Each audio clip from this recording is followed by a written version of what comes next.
ॿ लफ़्ज़ जंहिंजी हिक जहिड़ी माना आहे हियर ऐं लिसन। जेकॾहिं हिननि जी माना बि हिक जहिड़ी आहे त हिन ॿिन्हिनि में फ़र्क़ु छा आहे, सो हिन ॻाल्हि खे गौर सां ॿुधिजो।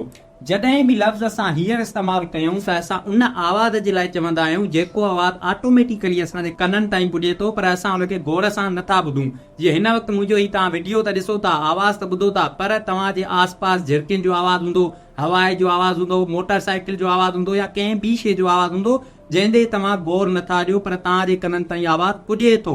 ठीकु आहे, सो उनखे असां चवंदा आहियूं हियर, माना अहिड़ो आवाज़ ॿुधणु जंहिंखे असां गौर सां न ॿुधूं।